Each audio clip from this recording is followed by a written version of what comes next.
এটা হচ্ছে Discovery D3 মডেলের একটি ফোন। এই ফোনটা পানির ভিতরে পড়ে বেশ অনেকখানি ছিল। ব্যাটারিতে চার্জ থাকার কারণে এর ডিসপ্লে লাইটের লাইনটা সম্পূর্ণটা পুড়ে যায়। আমি আপনাদেরকে দেখাচ্ছি। এই যে তারপরে হচ্ছে এর মানে ডিসপ্লে যে লাইট থাকে, এখান থেকে আমি কিপ্যাডে যে লাইট থাকে ওইখানে আর কি এটা জাম্পার করেছি। আমি আপনাদেরকে দেখাচ্ছি।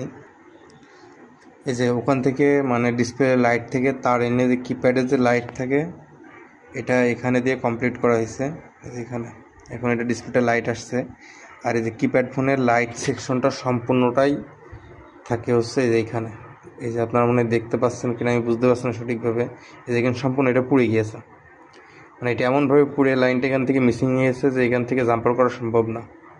এই জন্য সহজ পদ্ধতি মানে এই পদ্ধতিটা এখানে অবলম্বন করা হয়েছে।